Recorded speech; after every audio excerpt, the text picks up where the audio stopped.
leen fekk Europe dañuy actif mais Sénégal lekkal tëdd nelaw daagu yow yaa ngi noonu di daagu mënuñ moo tax ñoom ñëppay gaare donc seen alimentation su baaxul mën na génne seen alimentation bu baaxul c'est parce que vous avez un problème et ça c'est un problème que tout le monde sait il est où le problème waxuma lu bees fii rawatina seen góor yi weeru koor da ngay gis fii benn restaurant du dox ndax sàngara si jullit see koy naan man li ngeen dul wax man laay wax ba fu géej gi riir ku mu neex nag nga suivre ku mu neex lu mu suivre weeru koor fii sàngara si jullit ñee koy naan catholique yi lu ñuy naan sax ñoom bëriwul mais jullit bu koor ñëwee restaurant yëpp ay fayit xam nga lu tax alcool bi musulman yee koy naan comment un pays à 95% s'il vous plaît musulman on se proclame en fait c'est pas que nous sommes un pays chrétien le Sénégal est un pays musulman mais allez regarder le taux d'importation d'alcool allez dans les douanes le taux d'importation d'alcool est à 85%.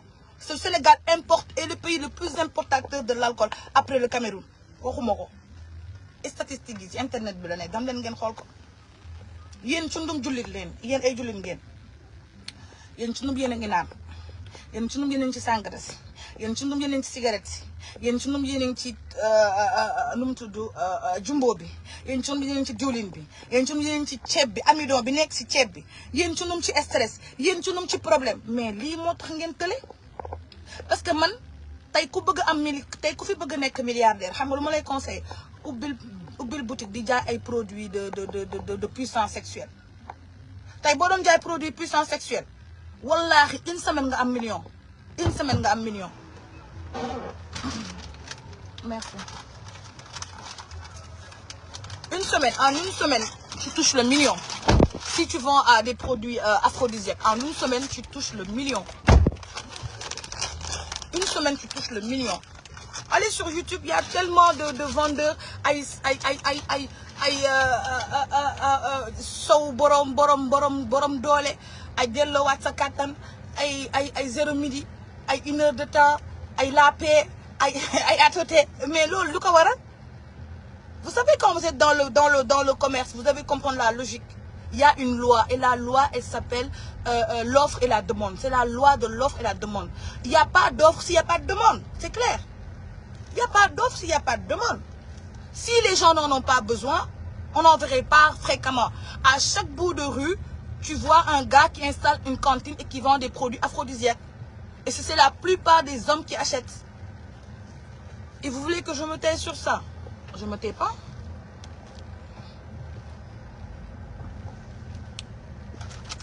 vraiment faut arrêter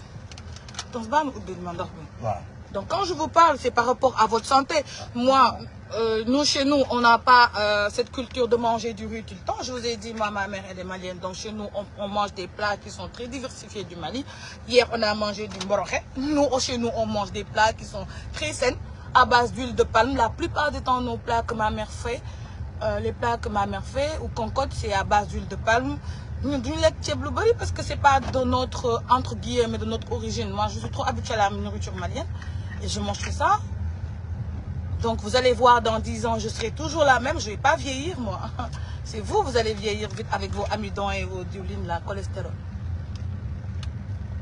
et quand on vous parle vous êtes fâché oui elle est vulgaire je suis pas vulgaire il y a une différence entre la vulgarité et dire les choses comment elles se prononcent c'est tout maintenant si vous êtes dans ce cas de figure là ce n'est ni mon problème ni mes oignons c'est vos cocottes c'est à vous de vous gérer il faut avoir une alimentation saine c'est ça et vivre surtout vivre aux dépens de ses moyens faut pas vivre au-dessus de ses moyens stress baaxul tey fii ñu bëri ñu ngi stress parce que da ngay dugg ci loo mënul dëkk appartement boo xam ne yow mënoo ko fay déjà mi ngi noonu parce que am na ñu dëkk ci appartement ba pare réew duñu fay am na ñoo xam ne dañuy dëkk ci appartement mënuñu ko fay yow nga dëkk ci appartement mënoo ko fay di fay 300 000 francs amoo benn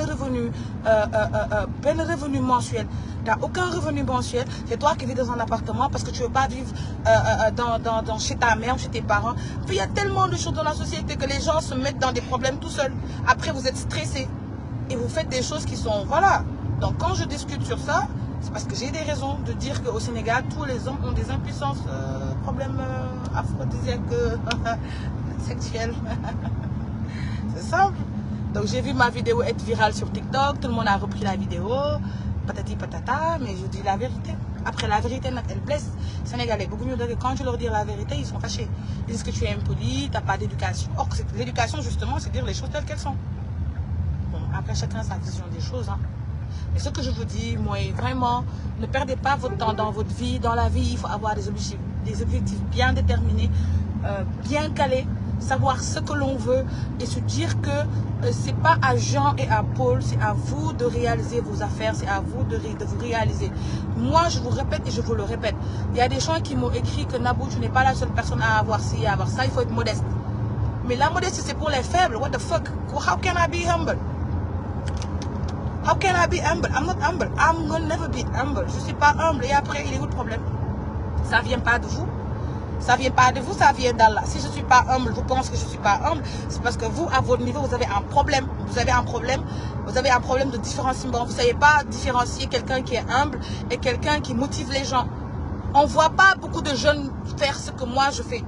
Et il y a beaucoup de jeunes qui prennent les bateaux, qui prennent, je sais pas, whatever, qui partent en Europe pour se dire que c'est l'Eldorado, ils perdent leur vie. Il y a tellement de bêtises. Et quand tu es chez toi, moi, si je voulais vraiment la facilité dans ma vie, je serais restée en Europe. Je serais restée en France parce que j'avais une belle vie là-bas. Moi, j'avais une très belle vie en France. Puis moi, de comme ça, pour nous dire que noir, c'est tout à fait un problème. Puis moi, pour nous dire que noir, c'est tout à fait un problème. Je n'ai jamais eu de soucis en France, rien du tout. Je suis restée plus de 7 ans là-bas. Je suis rentrée au Sénégal parce que je voulais être dans mon pays et je voulais avoir mes choses dans mon pays et je voulais me sentir utile dans mon pays. Et je suis rentrée, je me suis sentie utile, j'ai mes activités. Dieu merci, alhamdoulilah, ça va. Tu vois, des fois ça va, des fois ça va pas, mais ça c'est les aléas de la vie. Mais le plus important, moi, il file mes soulés. Aujourd'hui, mes frères sont là-bas, ils sont dans l'aventure, ils se débrouillent, ok. Mais moi, je ne suis pas quelqu'un qui aime l'aventure. Moi, j'aime pas l'Europe, j'aime pas l'Occident. Moi, je suis bien en Afrique. J'ai l'esprit Wakanda Forever. Et ce que je suis en train de faire, dans 10 ans, on verra. Dans 10 ans, on verra si moi, je ne vais pas tenir les rênes de ce pays-là. On verra si je ne serai pas l'une des plus grandes personnalités de ce pays. On verra. Parce que je sais où je vais.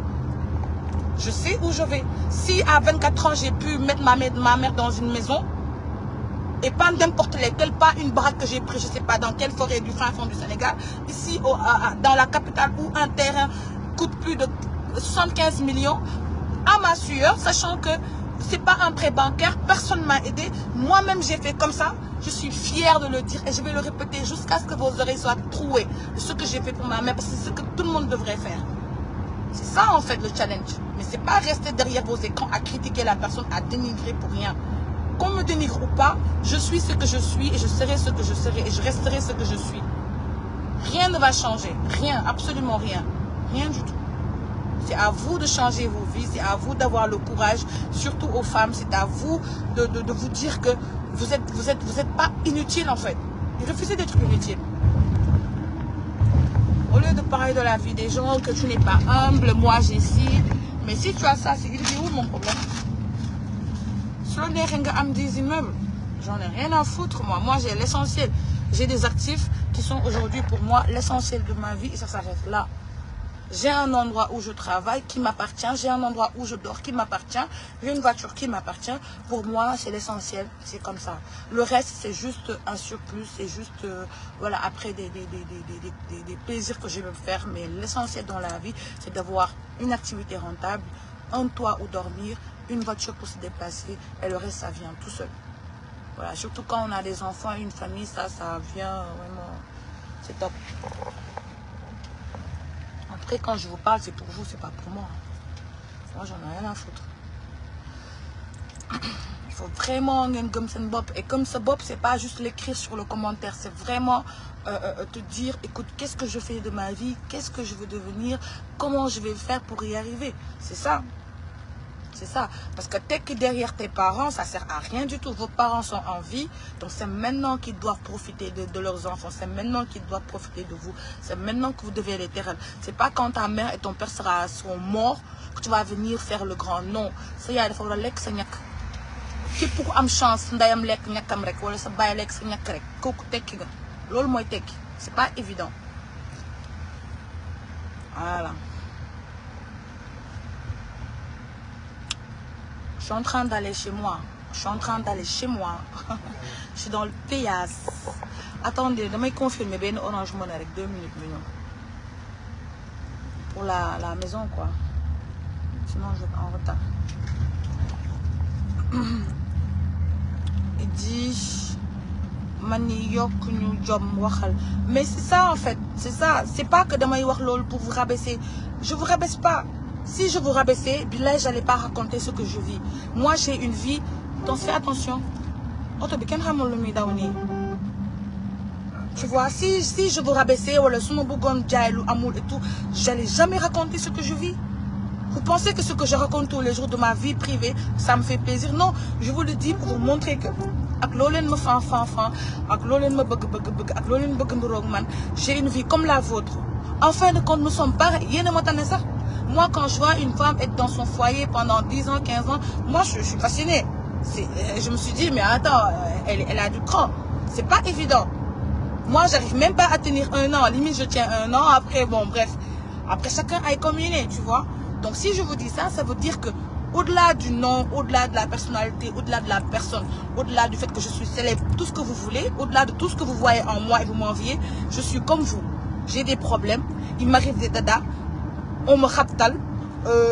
On m'a raptale. Je suis pas immortelle, je suis pas intouchable. On va toucher. Vous avez vu, à un moment donné, j'étais en train d'insulter sur les réseaux. Et moi, jamais j'ai fait des vidéos en insultant. J'ai insulté une fois dans ma vie, c'était Khalifa Rappeur que j'ai insulté. Et une autre fois, j'ai insulté, c'était quand Pala était décédé, le docteur Pala, qui s'est suicidé en tuant ses enfants. Voilà, mom la mère, mais dans ma carrière, j'ai insulté 2 fois. Mais pour vous dire que nit là, qu'on m'a rapté, qu'on m'a touché, mais que je suis restée debout parce que c'est pas à eux de m'arrêter. Je m'arrêterai quand Dieu le voudra. Aucun homme sur terre ne peut m'arrêter. Personne ne peut m'arrêter. Tant que j'ai la bénédiction de ma mère, Inch'Allah et Machallah, personne ne m'arrêtera. Personne. Allez voir le marabout que vous voulez. Allez voir le plus haut des marabouts. Allez même dans les cieux. Allez sortir Satan. Allez dans le domaine. Allez dans l'empire de Satan là. Allez déloger Satan. Satan va me trouver ici. En monte ou descend, je suis King Kong.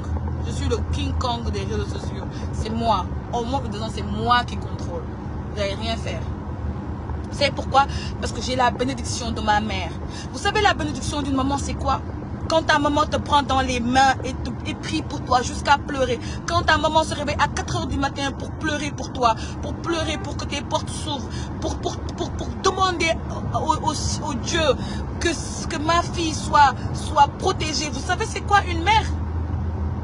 Vous savez c'est quoi une mère? Une mère qui t'a porté 9 mois dans son ventre. Je viens récemment te donner la vie. 9 mois. Vous savez c'est quoi 9 mois? Avoir 9 mois un bébé dans le ventre. Ne pas dormir la nuit, cracher, être très mal avec son corps et surtout accoucher, faire grandir l'enfant. L'enfant devient à l'âge adulte très reconnaissant, mais ça c'est une mère qui est comblée. Et il n'y a personne qui peut rien faire. Tous les marabouts qui font du mal là, Subhanahu wa ta'ala les voit et le soir ils dorment pas. Béppum sëriñ buy njabar yàllaa ko tiim. Képp kuy njabar nekk ci Sénégal ak nekk foo mënti nekk yàllaa la tiim te yàlla rek moo naan kun mu am man ba sëgam kun fayoo kun keneen teewu ko ku dul yàlla man lu ma waaye wax I don't know xoolal allez-y dem leen ba si Satan xam nga Satan seytaan bi am na nguuram dem leen ba ci nguuru Satan fekk mu toog ne ko pëkk Satan génn dama bëgg rey diw mu ñëw fii la may fekk parce que boo gëmee ne yàlla mooy kii di dëggoor ci sa àddina lépp lu am ci sa àddina yàlla la neex subhanahu wa taala moom la neex neexul keneen oto bi ngay dawal yàlla la neex kër gi nga am yàlla la neex santé bi nga am yàlla la neex doom yi nga am ak lépp loo mën a am mu neex nit ki wala mu naqari nit ki yàlla la koy teg luy problème bi ba ngeen war a di ragal am problème nangu leen li yàlla def ci nit ki da ngeen waxal nit ki li ngeen ko xamal da ngeen maanu ci yàq der te ngeen maanu ci wax lu leen leerul ndax yéenay wàññeeku yéenay am problème man duma fen man duma sos man lépp lu ma gën wax ko c'est vrai parce que man dama dëggu te aw ma secret man aw ma bàmmeelu biir rek mais aw benn leneen aw ma bàmmeelu biir lu ma xam yéen moo tax ba ma doon jaay drogue damay génn naan yow Paa de Ndiaye man mi maa lay jaay ay boo doon jaay drogue nga xam ne lépp dëgg ku ma jaay weer la pour may jàppale ñi may jaay loolu lii yàlla bu mu jeex wóor na yàlla bu nekkoon trafiquant ba jàpp ma nii yóbbu ma rëbës wóor na yàlla tout yëpp laay joxe ñi may jaay ak ñi ñëpp laay joxe boole de parce que man aw ma bàmmeel biir moo tax lu leer rek laa mun def ak lu logique mun ma dugg ci lu lëndëm mun ma def leneen lu bon ci dëkk parce que ñëpp a ma xam nga comme leen seen bopp ngay yàq jaw àdduna am solo lépp teraanga lépp day jeex su ngeen li day jeex lépp day jeex te ku dee du yóbbaale dara na rafet amul soxorante amul siisante amul gaaruwaay lu waay am ngeen duggee marché amul forcé amul dara kontaan continuer. Peux-tu garder un secret alors? Non, moi je peux pas garder un secret. Si tu me dis ton secret, le jour où je pète un câble, je dis ça. Man oh suñu famille amul bàmmeelu biir sama maam amul bàmmeelu biir xam nga bambara yi dañoo bëri wax duñ am bàmmeel bi loo leen waxal loolu la xamoon mu génnee ko catu bambara la waaw bàmmeelu biir de xanaa nga wax ma lu baax mais lu bon boo ma ko waxee donc damay bàyyi ba mu nga fàtte ko ma ne yow déedéet wax na ma ni man moom moo tax ama xarit c'est lu ma wax ma waxee waat ko